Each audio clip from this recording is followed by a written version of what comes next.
All right. Hey, Oh, folks. We got a good one boy. today. It's Mitch. It's Mike. This is Mitch and Mike's voiceover journey. And today on the show, we have the Monster Factory man himself, Sebastien Croteau. How you doing, Sebastian? I'm doing good. Thanks for having me. Yeah, thanks for coming on. I met you at One Voice last year real briefly. I know you've worked with our mutual friend Gunnar Reddy quite a bit. Absolutely. And Absolutely. I thought, you know what? We need to get Sebastian on because that would be a heck of a fun interview talking about yeah. monsters, man. My favorite.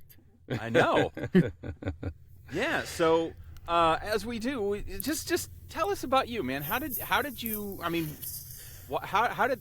Well, first of all, voiceover. You know, what got you to say, "Hey, I want to do this crazy thing we do," but then morph into monsters. How the heck Yeah. did monsters? This whole work with monsters come into The play? thing is, it's not a long story, but I have to start like as early as when I was 7 years old. Yeah, Um, let's I, do I it. I remember love that. when I was watching cartoons, my favorite characters were the one with the weird voices.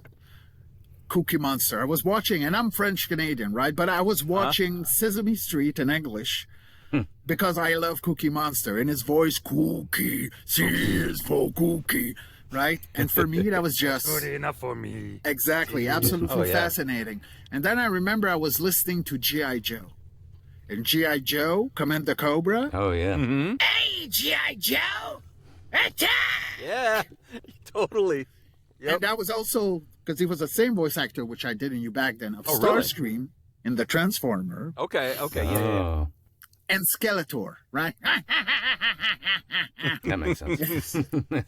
So for me, the villains were the most fascinating, right? Of course, you know, secretly, I couldn't say it like to my friends because all my friends were rooting for the good guy, right?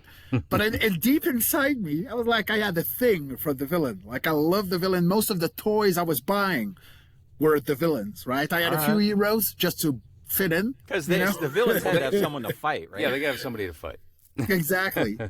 But I was fascinated by that. And then later on, after being a choir boy for a few years, I discovered metal music. And I went like from Hallelujah to like really Okay, what was fast. the first one? What was your first album? What? The first album, actually, I remember I asked my mom when I was like 11 or 12 to buy me a vinyl of Iron Maiden, The Number of the Beast. Oh, I bet she was thrilled with that. No, she didn't want to, but but right after, I remember the first, actually it was not vinyl, it was cassette, right? Because I'm Oh, old right. enough to be born in the yeah, when there was cassette. My first cassette was Accept and Judas Priest. Okay. And then I discovered Metallica because on television at a musical channel called Music Plus, they played One by Metallica, the video. And I remember seeing the double bass drum, the I love this. And not shortly after, because I went like from, you know, something heavy metal to extreme metal kind of quick, I discovered Sepultura. And then after I discovered Slayer, Okay. and then I discovered Napalm Death, and I discovered Suffocation, Deicide, Obituary, Carcass. Yeah, like I went down Just dove off head first. hard. And the thing is, back then, there was no teacher. You know, the science of vocal effect is fairly recent.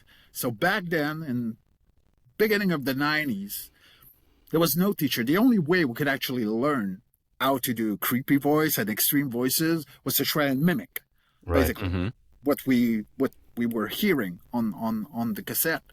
So that's where I got started in trying to do, you know, kind of extreme voices. And I remember because we had an arcade, you know, where people go and you put quarters and you play it. And we had an arcade back home. And I remember I was back at the arcade and I was trying to sing, you know, death metal. And someone noticed me and they said, hey, we're looking for a singer for a band. Oh. How And old then were I you? joined my first band when I was 15 years old. Okay, Like I sweet. was quite young.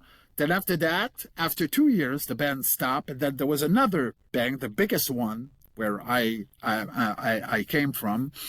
And then I joined the band, and I've been having the same band for since 1993. We're actually working on a new album. It's called Necrotic Mutation. It's an old school death metal band. Then after that, I discovered throat singing. So I went into throat singing, Tuvan throat singing, Tibetan throat singing, Inuit throat singing. I did that for a bit. And then at some point, one of my friends started to work at Ubisoft in Montreal. And he knew the audio director who was actually working on Far Cry Instinct, the first one released on Xbox back then in 2005. So he got me a meeting with the audio director. I met him. He showed me the visual of the creature, and I had some ideas already. And then back then I wasn't aware of how much time it took, to produce a video game. So I had no news for 8 months.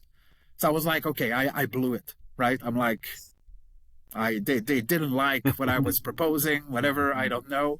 And then out of the blue, 8 months after, bang. And I have an email, we would like you to come and record. I was like, oh, okay. I was all excited. And I was like, I'm a metal vocalist. I'm strong. I can do this. So I book 8 hours per day for 2 days straight to do 5 creature. So 8 hours of extreme vocal. I discover very rapidly that was too much. I bet. I had blood in my saliva the second day. Oh, yeah. Because that was too much. Afterwards, after doing Far Cry Instinct, then they call me back and they pay me 2 hours to choke. So when people in Assassin's Creed 2 are poisoned with a poison blade, I'm the male voice of people choking in Assassin's Creed. So they pay me to choke for 2 hours. Yeah. Wow. Then they got me Prince of Persia, the reboot. I did most of the creature with a bunch of friends. And then Rainbow Six Siege, the zombie mode. And then the word started to spread among the different companies in Montreal. Eidos Montreal hired me for Thief, for Shadow of the Tomb Raider. And then they hired me for Guardian of the Galaxy. And then basically, since Guardian of the Galaxy, then after that, it just exploded in a sense. So you named about 12 things, and then you said after that it started to explode. I'm like, wow, what does explosion look like? Because those are a lot of big-time titles. The thing is, I remember when I started, it was really one contract every 2 years, right? That's about the length of time it took. Then after a few years, it was one contract a year. Then after a few years, one contract every 6 months. After a few years, we're talking about 2005 until, let's say 2020, where it started to get bigger in a sense. So we're talking about a really long time because, when I started, for me, it was a hobby. I could never imagine that doing creature voices and monster voices in video game or extreme vocal, could be a job. For me, that was nice when it happened. Hey, yeah, let's do it. But that was it. Because, and still today, even the reality of creature and monster sound in video game is that it's done, 90% of everything is done with animal sound libraries. Okay. Or plug-in to modify the voice. Even still today, that's the main thing in creature sound and monster sound. So it's hard to envision. I'm probably one of the rare people that his full-time job is just creature, monster, and extreme vocal. But the thing is, in order to make it work, I have to do casting, I have to do voice direction, I have to do recording, I have to do vocal coaching, I have to do all of this. But still today, it's niche. So you can imagine when I started, I had no vision of, that thing could actually become something. So Guardian of the Galaxy, this is basically because it was, Marvel. We did 26, 27 creature in there. And we were lucky enough, they allow us to do a behind the scene video. Oh, wow. And I remember it took a while for the video to be approved.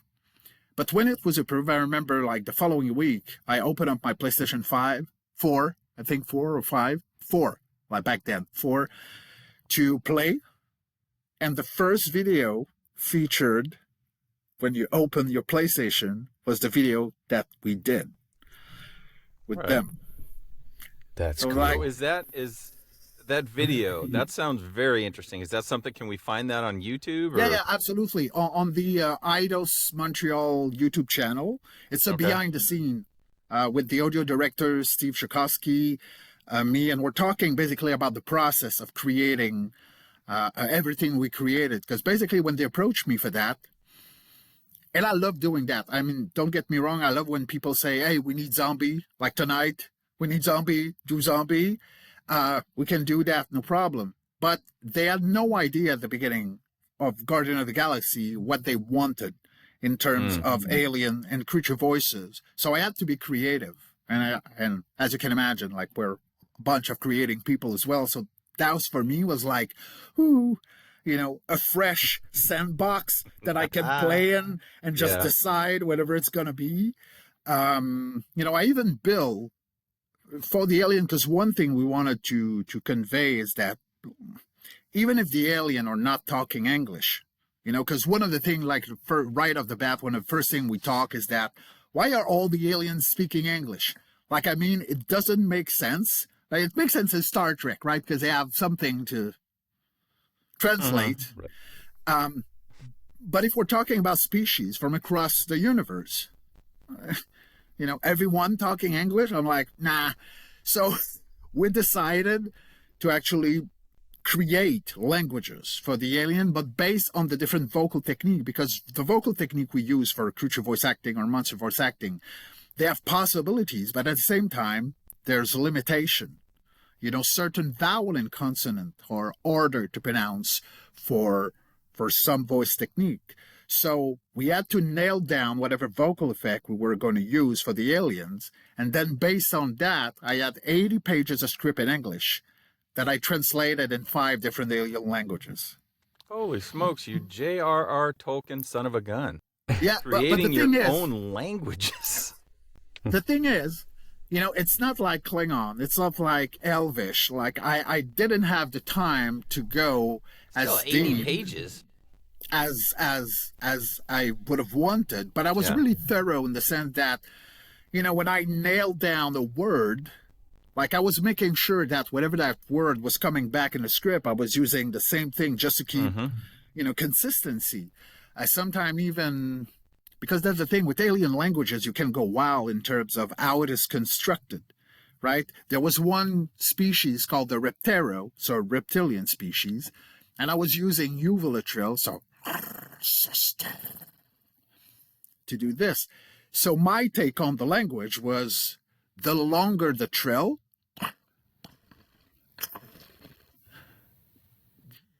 the more it changed the meaning of the phrase, right? So I still had a few keywords, but I was playing a lot on the length of the uvulatril that I was actually doing, because for me in my mind, that was making the meaning, different. I went a little bit crazy with and the thing is, I'm glad that, like, all the things that I've done, I was not touching, because this is very difficult when you do that. I was not touching like canon material. Mm-hmm. Let's say you try to invent a language for the Hulk, right? Yeah. Good luck. You're touching, on something canon. Yeah. So most Get of a lot of fanboys upset at you if you do it wrong. Exactly. But Yeah. the funny thing is, I ended up doing the voice of the Hulk. He had 2 things to say: Hulk smash. That was it. Of course. That's it. And I was the one who did it. I was like, but it was not like inventing a language for the Hulk, right? But all the other characters, the aliens, they were not, in the movies or things like that. So we could, creative create. license. Exactly. But for me, like, just experiencing that creative aspect of working on a video game was like an eye-opener, in the sense that, wow, I love doing this. I love being creative. I can do the other thing. But if you allow me to be creative, you might end up with someone way better than what you expected, right? And I'm glad nowadays, now on a lot of projects, we get to be way more creative. We get to be onboarded sometime at the beginning of the process, and we do prototyping, basically, where we send the client our ideas, and it's a back and forth process. So we can do you like this? Oh, maybe if we like this. And I absolutely adore that because, it's we can get creative behind a microphone, without doing the prototyping or the voice design. But I love doing that part as well. I think it's part of the fun. So you got this one big project where you got to create everything you've ever wanted, which is like not only your dream, it's my dream, it's probably Mike's dream, like this. Yeah. How many have you been able to do any huge projects like that? Or is that like now the holy grail you want to get back to where there's such a large product? Well, I can tell you that I've been lucky enough to have other projects where we can get creative. Like right now, I'm working on 4 different projects where we're doing prototyping. Which you probably can't talk about because of No, NDA. exactly. Yeah. And for example, there's another one we actually released from a company in Montreal.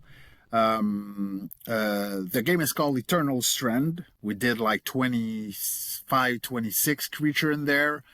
And we got to, of course, it's a back and forth process, right? But we got to send our ideas for example, the dragons, because that's the thing, some creature are really difficult to actually just base on the human voice, right? Because the thing is, what I love the most is not having to take a million plugin, and sound design like crazy, I want to keep the voice, the vocal effect that we're doing as intact as possible. Sometimes it requires, a little, sometimes we use, for example, I have one right there, cardboard tube. Mm-hmm. So instead of... Well, yeah, you got to use props sometimes. So, sure. So sometimes I use toys like that, what I call basically my voice foley adult toys. Right. But that's still your creation. Adult You're not manipulating. You're just altering physically, and so naturally, it makes it more of your creation as opposed to let me auto tune the crap out of this by putting all these plugins you should see the to it. amount of stuff that I have that I can blow into to change the shape of the sound that I'm producing. We will want a photo after this. No, but for real, I have 7 bags of different things and different blend and different shape, just to change the sound. So in that game, the Eternal Strand, we're able to do dragons and a lot of things. And the incredible thing is that we didn't have to do a lot of sound design, like pitching up or down. If you listen to the mix, it sounds like a dragon. If you separate the element of the mix, it sounds like a human voice, but it's really when they're blended together. And we had to play with the place of each layer in the mix. But when you put them together, it's really amazing. How much things you can do without not a ton of changes, of plug-in and whatever. Yeah, that's just, oh gosh, that sounds amazing. Because, I know for Mitch and I, it's really fun to get a script and figure out what does this person sound like. Well, he's a crusty Southern gentleman, and he's going to sound like this. But that's it, just coming up with a voice. You're taking that to a whole other level of what does this monster sound like and what kind of layers can I add onto this, and doing most of it, if not all of it, manually. Yeah. That's amazing. Yeah, dude. It's and for me, and this is why I love it so much, because of that creative freedom. And I'm not saying that, other aspects of voiceover don't have that creative freedom. I think we can be creative in many different ways. But for me, that's the kind of creation that I love, playing with layers or playing with my voice And also, because for me, that's the main difference. And I think this is, one of the key to our success, the Monster Factory and the Creature voice actor, is that even if you play with animal sound library, you don't know the context in which those sounds were recorded. Mm-hmm. True. You don't know the emotion that is linked to that sound. And the process basically is that you take all the sound where you don't know the context, you don't know the reason, you don't know the emotion, you blend them together and you try to create another emotion. The reality is this is not how emotion are created. It's not a random collage of different sound here and there. It comes from a performance and an intention. An intention comes from within. Perception can be very different. You can put sound together, look at them and say, okay, I think it sounds like pain, or I think it sounds like anger, but it's still a perception. You're not, you don't have someone who puts the emotion in the process, in the sound of creating, Right. what you So hear. what you're saying, Sebastien, is that being a monster takes acting. Absolutely. Can't And AI that. I just released you a need to video act. about that because when I started the company, I basically took, because I started with metal vocalists. Like I'm a metal vocalist. When I started to grow the Monster Factory early, 2000-ish, even before it was a company, I was just grabbing my metal vocalist friend here and there. Hey, yeah, you can do that. Here we go. More. And at some point, we were like 15 metal vocalists in Montreal, like doing this here and there for different projects. And even when I launched basically the thing 4 years ago, it was mostly metal vocalists. But the thing is, the people in Montreal, like I've been working with them like for a long time. So they've been trained on acting and I trained them on acting, right? And I'm self-trained as well. Like I never went to school to study theater, I basically learned my craft as I was doing it, right? And it took a long time for me so that I could see myself as an actor, not only as someone doing weird noises, right? Right. And then very recently, in the last year, I started to, first diminish the amount of metal vocalists I was working with for many reasons. First, most of them are not actors. I'm not saying they don't have an affinity with acting, because if you go look at a metal concert and you look at them on the stage, they look show. like they want to kill you. It's a show, because if you go backstage and you talk to them after, like they're just nice people. So and sometimes it's highly theatrical. So they're not estranged to building a persona and building a character, but applying it to video game, that's another ball game. Like that takes also time and dedication to actually learn, what are the proper, vowel and consonant to use in onos and grunts for the different action. What vowel and consonant convey better the action than other. How to, emulate fear, other things like that with different kind of vocal effect.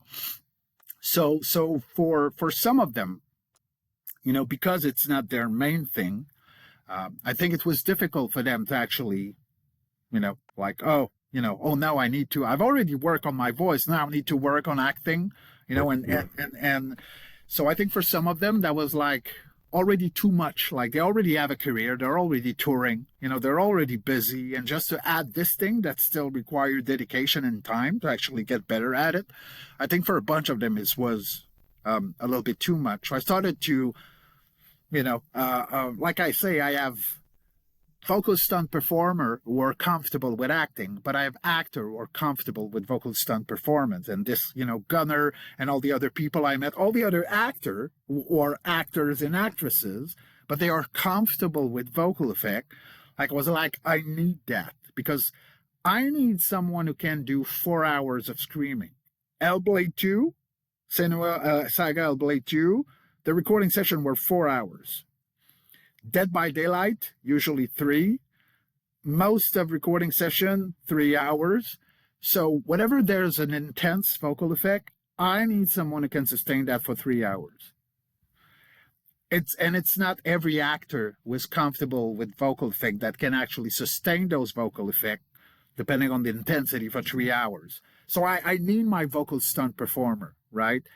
But when it's an orc, a goblins, a demon, a character who speaks, which require a little bit more experience with acting because there's words, like there's a whole nother universe behind that. Man, oh man. We've been having some technical difficulties with some echoing, which you may have heard. So hopefully we're back in and we're good to go. Mitch forgot whatever question he was going to ask. Yeah, I had a good juicy one, you guys. Of course you did. Of course you did. I was gonna make a joke about how you have me for about 15 minutes of heavy lifting, stunting, you call it. Vocal And, stunt work. I'm stunted And, out. and there's a reason I call that vocal stunt performance, because when you think about stunt people in movies, right, you know that those people are trained specifically for that. Like, and you can train an actor to a point, except if you're Tom Cruise, because he looks like he can do everything. Or Jackie Chan, yeah. But you can train an actor to a point, but then for the most complex stunt, you hire someone who spent years to train for that, right? And you would never think about taking, a non-trained stuntman or stuntwoman to do a complex stunt. Like, that would be crazy. I think it would be even against... And then there goes your movie. Right. Exactly. But the thing is, in voiceover, people are not trained specifically to sustain vocal distortion, but we're still asking them to do a lot of it. Right. Without formal training. So by using vocal stunt performers, for me, it's making a statement that, hey, vocal stunt work, when there's a high percentage of it in a recording session, well, it should be done by vocal stunt performer, because like in the last 20 years, I've heard like hundreds of horror stories about people losing their voice for a day, for 4 days, even for 6 months after, a few recording session of projected voices. And for me, I'm like, in 20 years of recording extreme voices and creature sound and monster sound, never ever we had to stop or reschedule a recording session because of vocal stress. Never ever. And that in itself is a statement to the level of training that people should have to do those things. Yeah. Right? But then the question is, what is the training? Yes. Right? Here's where the shameless plug comes in, Yeah, Sebastian. plug away, How buddy. does Yeah, one please get plug. trained How do we to do monster voices and do Sebastian? vocal stunt I can't work? imagine. The thing is, if you ask the question to a vocal health specialist who doesn't know about the scientific studies about rough vocal effect and extreme voices, their approach is usually to mitigate the symptoms of vocal stress, right? So their approach is to say, well, do some warm up and do some cool down, and you should be fine, right? Now, let's, if we think about training, even for voices, we're talking also about training muscle, right? So let me ask you this. Can someone who wants to go to the Olympic be good at a discipline if he only warm up and cool down? That's He a no. doesn't train the actual thing he needs to train in to go there. I want to become an Olympic javelin thrower, right? But I'm only going to warm up and cool down. I'm not going to throw any javelin. Do you think I'm going to go to the Olympic that way? Yeah. This is a good analogy. I'm seeing it's already coming to fruition here. So for me, the approach is flawed. Like, warm up, I'm not saying warm up and cool down are not a good thing. I'm saying that those two things are part of an overall strategies to have a good vocal hygiene. But I'm just saying that if you tackle extreme vocal just by warming up and cooling down and not practicing the actual muscle that you need to practice to have more endurance and be able to sustain that, there's a problem in the approach, right? So for me, like, that's one approach, but it's not good. Then if you look at the other approach, if you just think about rock singers, metal vocalists, how they got good at vocal distortion. How can they do vocal distortion on tour for a month, for years, for many years? You know, like I've been doing extreme vocal for 35 years and my voice doesn't sound damaged, right? Because there's training behind that.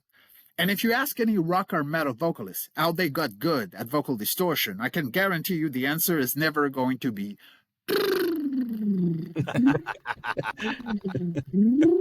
I just want to see them doing that. I'm not saying they're not doing it. I'm just saying that's not the core of the training, right? So if you look at that, and that's the recipe that work for thousands of metal singers and rock singers across years, then you're like, okay, either I'm taking that approach where I'm only going to do warm up and cool down, and hopefully, you know, I hope for the best, or I'm going to take an approach where there's also scientific evidence, not tons, but still conclusive scientific evidence about how vocal effect and rough vocal effect and extreme vocal effect can actually be sustainable. And if you look at the training of those people, they learn how to isolate, activate, and they repeat a muscular gesture over and over and over again to actually get to a point where they're comfortable with it. I want to get comfortable, Sebastian. I want to get. That sounds like I mean, a I lot already of love work. it. Let's get I love it. comfortable. Let's Yeah, get buddy. There we comfortable. go. Is that the logo right there for the Monster Factory? Yeah. That's a sick logo too. I like your Monster color scheme. Factory. That's Well, cool. it is, because I'm not even subtle about it. It is an evil yet gentle world domination plan, right? Because you see, that's the earth. There's tentacles around, Okay. you know. So it's like a gentle takeover With monster It's- voices. Yeah. with monster voice. It's But not with- Cthulhu. It's Cthulhu's mom. Yeah. He's like, Nice Cthulhu. Michael. Yeah. Yeah. yeah, but if you ask Cthulhu, are like, you trying to eat the world again? but if you ask someone like Gunnar has been practicing those voices for years as well. Most people who are comfortable with it, that's what they did. Again, look at extreme vocal training through the lens of just muscular training. How do you train muscle? You're repeating, you know, different movement and gesture over and over until you reach a point where, okay, I'm comfortable with, let's say I'm running 5 kilometers. Now I want to run 10 kilometers. Well, do you go from 5 to 10 right off the bat? No.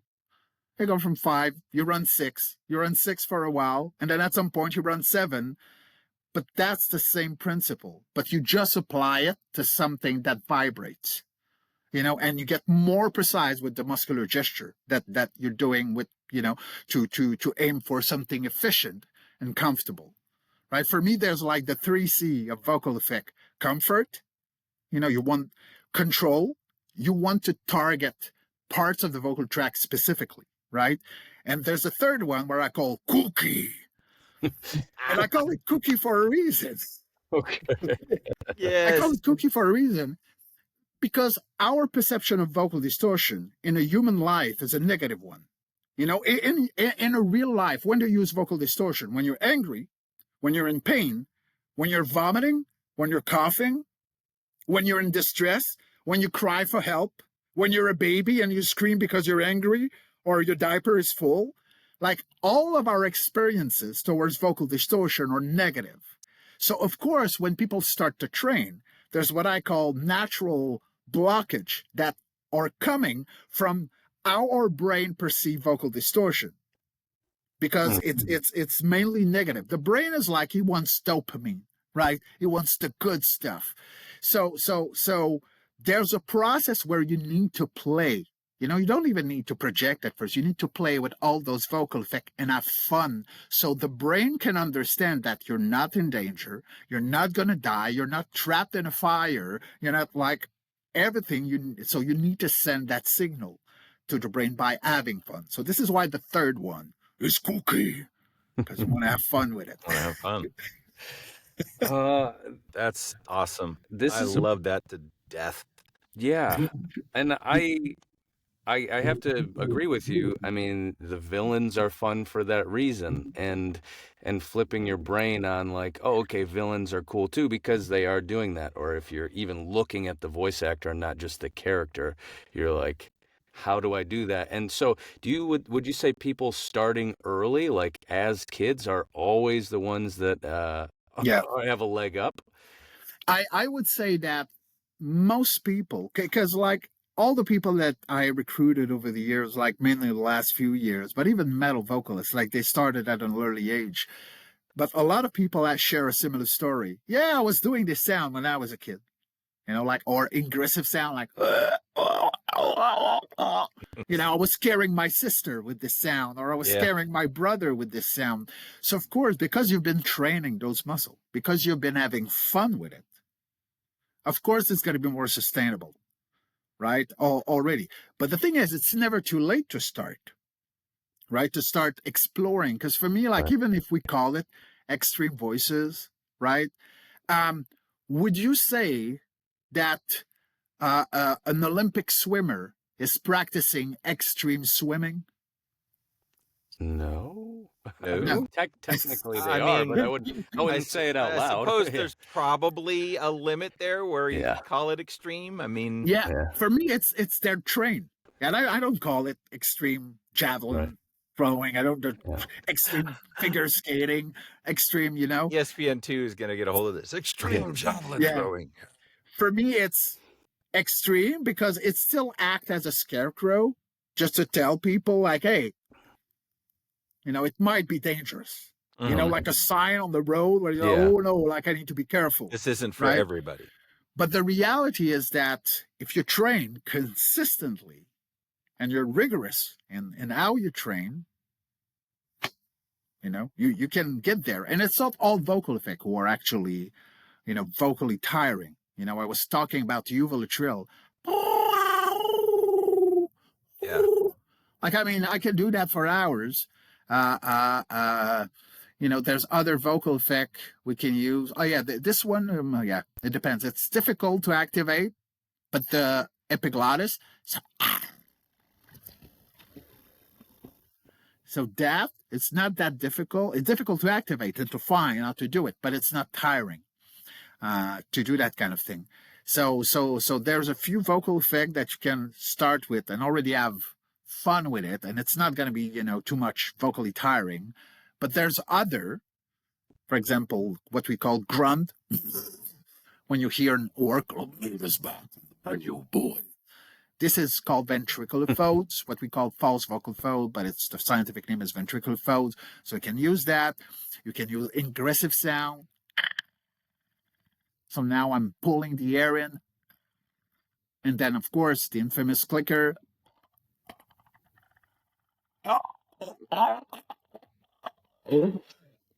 Yep, creeping me out. Skin You crawling. You can lower the larynx. You can use tissue in the back of the soft palate on the pharyngeal wall. You can mix. Also, so there's a few things that you can play with.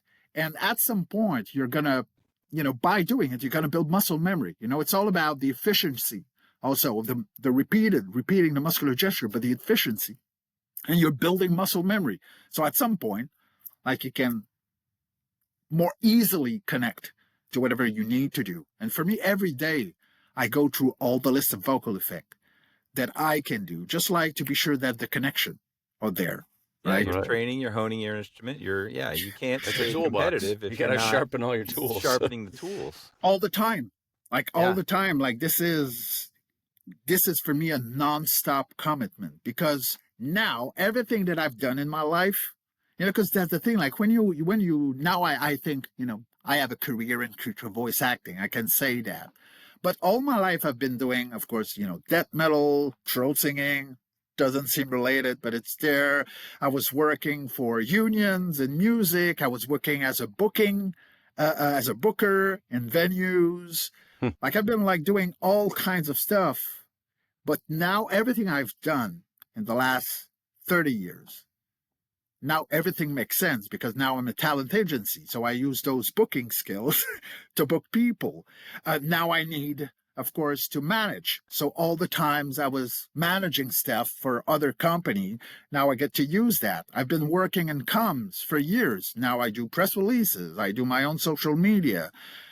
But when back then, when I was looking at it, but I was just passionate. And when you're passionate, like, it doesn't matter if it looks insane. You just keep going, right?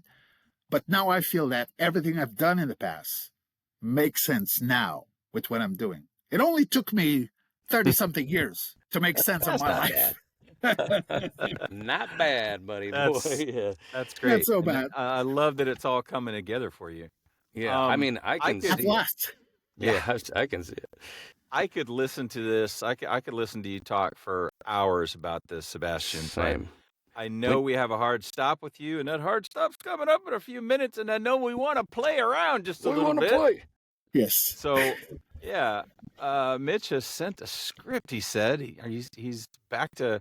Is sent it. ChatGPT roulette a thing of the past, Mitch? Are you going to be just did writing it. scripts all I the didn't time write now? this. This is Oh, this is this is ChatGPT. ChatGPT Okay. roulette. Are we All right, pausing or we're back cutting to this it. out? Okay. I mean, we can pause and go over it for a minute, or we yeah, can let's just go. pause and go over it real quick. All right, we'll do that. I already know. He already knows. Doing it live.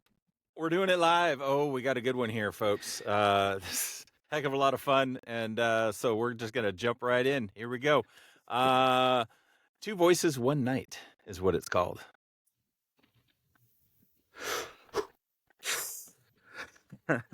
Okay. It's 3:17 a.m. and I am not losing it. I'm not. Hello? Friend, you know rainbows are just the sky wearing tiny colorful suspenders. What? Who said that? I Who did. said that? Huh? Also, butterflies are tiny flying heart-shaped tax returns. Deadlines every spring. No, this is it. I'm hearing voices that like metaphors. Is this a psych ward? Or is this a very niche podcast? No podcast. We prefer to whisper compliments at midnight. Yes, Your hair looks like a heroic stone. and your socks, lustrous. They have seen more adventures than your childhood diary. Okay, that's oddly flattering. Are you trying to be sinister? Because you're failing miserably in a charming way, but I mean, still. We are sinister about niceness. Yes, Imagine a haunted bakery where all the cookies argue back. yes. Grandmothers are secret superheroes. They hide capes under cardigans and bribe the clouds to stay rainy for extra soup days. Why are you like this? Why are you comforting me with cookie hugs? I don't understand. Because being terrified is exhausting. So tired. Oh, so we are taking turns at the haunted bench. We will now narrate your good choices. You brushed your teeth tonight. That was brave. I did. Twice. Fight me. Champion of toothpaste. Also, tomorrow you will find a parking spot that's perfectly. And a nap will descend like a small, sleepy comet. Oh. You two you're the weirdest lullaby ever. I mean, I don't even care if you're fake. Just tell me one more nice thing, would you? You once loved someone so purely. Squirrel bow to you in respect. And when you dream tonight, the dreams will have snacks. Snacks and dreams. That's actually a solid selling point. Sleep now. We will guard your cookie. That was the weirdest one we've ever done. Wow. That was awesome. Okay, thank you, time. I love Sebastian. This has been amazing. Thank you so much. Thank you so much for having me. I apologize. I need to log in because now I start a 3-hour recording session with client in Japan. But thank you have both, fun. Mike and Say hi Mitch. to my Thank home you so people. much for having me. Appreciate that so much. Thank you. See you around. See That's ya. great. We got to have you on again. Bye. Bye. Bye.